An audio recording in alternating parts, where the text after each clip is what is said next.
Hello বন্ধুরা, জ্ঞানজ্যোতি coaching সেন্টারের পক্ষ থেকে তোমাদের সকলকে জানাই আরও একবার স্বাগত। আজকের ক্লাসে তোমাদের সঙ্গে যে বিষয়টি নিয়ে আলোচনা করব সেটি হলো যে টিকা লেখো বন্দে গান ই চেহেলগানি। এই যে টপিকটা রয়েছে বা এই যে বিষয়টা রয়েছে, এই বিষয়টা নিয়েই কিন্তু আজকের ক্লাসের মাধ্যমে তোমাদের সঙ্গে কিন্তু আলোচনা করব, ঠিক আছে? আচ্ছা, আজকের আলোচনার বিষয় শুরু করার আগে তোমাদেরকে একটা ছোট্ট ইনফরমেশন দিয়ে রাখি। তোমরা যারা যারা ভাবছো আমাদের সঙ্গে এই সেমিস্টারে অনলাইনে যুক্ত হবে, তারা কর্নারে দুটো নাম্বার দেখতে পাচ্ছ, 7076398606 এবং 6295916282। এই নাম্বার দুটি হলো আমাদের জ্ঞানজ্যোতি কোচিং সেন্টারের অফিসিয়াল হেল্পলাইন নাম্বার। তোমরা যারা যারা ভাবছো আমাদের সঙ্গে অনলাইনে যুক্ত হবে, নাম্বার দুটির মধ্যে কিন্তু যে কোনো একটি নাম্বারে যোগাযোগ করে আমাদের সঙ্গে যুক্ত হয়ে যেতে পারো, ঠিক আছে? এছাড়াও তোমাদের সেমিস্টারের যে কোর্স ফিটা আগে ছিল সেটা ছিল হচ্ছে 1199 রুপিস, কিন্তু এই কোর্স ফিটা এখন কিন্তু তোমাদের পে করতে হচ্ছে না, কারণ তোমাদের জন্য কিন্তু একটা খুবই সুন্দর অফার রাখা হয়েছে। অফারটা হলো তোমরা কিন্তু শুধুমাত্র 99 রুপিস রেজিস্ট্রেশন ফি এর বিনিময়ে কিন্তু তোমাদের পুরো সেমিস্টারটা কিন্তু ক্লিয়ার করে নিতে পারছো। এবং এই যে অফারটা রাখা হয়েছে, এই অফারটা কিন্তু শুধুমাত্র প্রথম 100 জন স্টুডেন্টসের জন্যই কিন্তু রাখা হয়েছে। অর্থাৎ সেকেন্ড সেমিস্টারের প্রথম 100 জন, ফোর্থ সেমিস্টারের প্রথম 100 জন এবং সিক্স সেমিস্টারের প্রথম 100 জন স্টুডেন্টসের জন্য এই অফারটা কিন্তু রাখা হয়েছে, ঠিক আছে? তো এই ছিল পুরো ইনফরমেশনের বিষয়। এবার আলোচনার বিষয় সরাসরি শুরু করছি। দেখো, প্রথমেই বলেছি আলোচনা করব যে বন্দে গান ই চেহেলগানি, এই যে বিষয়টা রয়েছে এই বিষয়টা নিয়ে।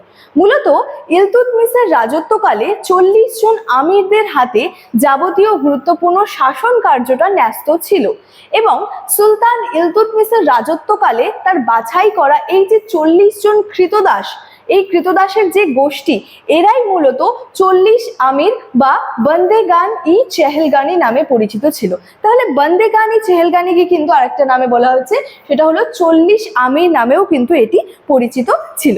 তাহলে কি হচ্ছে, ইলতুৎমিশ তার রাজত্বকালে কি করেছিলেন, 40 জন আমিরদের নিয়ে একটা আমিরদের হাতে যাবতীয় গুরুত্বপূর্ণ যে শাসন কার্যটা সেটা আর কি ন্যস্ত ছিল। তো সুলতান ইলতুৎমিশের রাজত্বকালে তার এই যে বাছাই করা এই যে 40 জন কৃতদাসের যে একটা গোষ্ঠী ছিল, এই গোষ্ঠীটাকে কি বলা হচ্ছে, বন্দে গান ই চেহেলগানি, ঠিক আছে? আচ্ছা, কি বলেছে দেখো, যখন 40 জন কৃতদাসকে নিয়ে এই গোষ্ঠীটা গড়ে উঠলো, তখন কৃতদাসরা আর কৃতদাস রইল না। কেন কৃতদাস রইল না? কারণ কিন্তু তখন ইলতুৎমিশ তাদের কিন্তু যথেষ্ট সম্মান দিতেন। অর্থাৎ কি, কৃতদাসদের কিন্তু অবহেলা অনেকটা করা হতো আগে।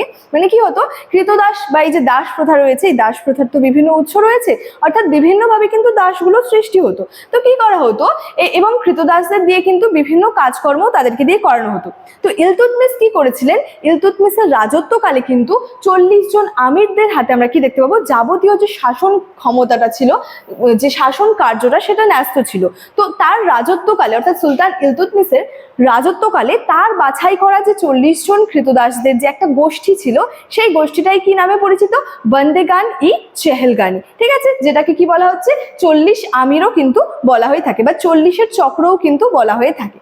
তাহলে কি হচ্ছে, যখন ইলতুৎমিশ এই 40 জন কৃতদাসকে নিয়ে একটা গোষ্ঠী গড়ে উঠলো, ঠিক আছে, যখন 40 জন কৃতদাসকে নিয়ে এই গোষ্ঠীটা গড়ে উঠলো, তখন সেই কৃতদাসরা কিন্তু আর কৃতদাস ছিল না, কারণ ইলতুৎমিশ কিন্তু তাদের যথেষ্ট আর কি সম্মান দিতেন।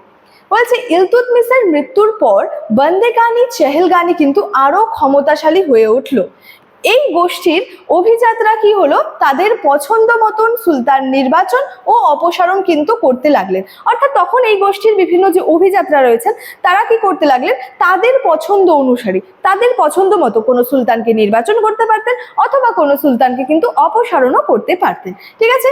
এছাড়াও কি বলেছে দেখো, শেষ পর্যন্ত বন্দে গান ই চেহেলগানি গোষ্ঠীর ক্ষমতা বিনষ্ট করেছিলেন সুলতান গিয়াসউদ্দিন বলবন। তাহলে শেষ পর্যন্ত গিয়ে কি হয়েছিল, এই যে বন্দে গান ই চেহেলগানি এই যে গোষ্ঠীটার ক্ষমতা যেটা ছিল সেটা বিনষ্ট করেছিলেন। কে করেছিলেন? সুলতান গিয়াসউদ্দিন বলবন কিন্তু এটা করেছিলেন। এবং এই যে গিয়াসউদ্দিন বলবন ছিলেন, তিনি নিজেও একসময় কিন্তু এই গোষ্ঠীর একজন কি ছিলেন, সদস্য কিন্তু ছিলেন।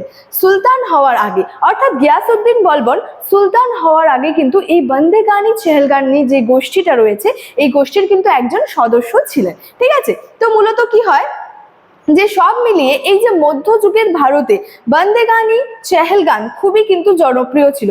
অর্থাৎ এই বন্দে গানি চেহেল গানি যে বিষয়টা রয়েছে এই বিষয়টা কিন্তু খুবই গুরুত্বপূর্ণ ছিল মধ্যযুগের ভারতে। অর্থাৎ মধ্যযুগের যে এই যে সুলতানি যুগটা রয়েছে এই সুলতানি যুগের ইতিহাসে কি হচ্ছে, বন্দে গান ই চেহেল গানি এই বিষয়টা কিন্তু খুবই গুরুত্বপূর্ণ ছিল। তাহলে বন্দে গানি চেহেল গানি যে বিষয়টা বা টপিকটা রয়েছে এটা নিয়ে কিন্তু আজকে আমার আলোচনা এতটাই ছিল। ইনফরমেশন ভিডিওর শুরুতেই আলোচনা করে রেখেছিলাম। চলো আজকের ক্লাস এতটাই, দেখা হচ্ছে পরবর্তী ক্লাসে। Thank you so much, thanks for watching.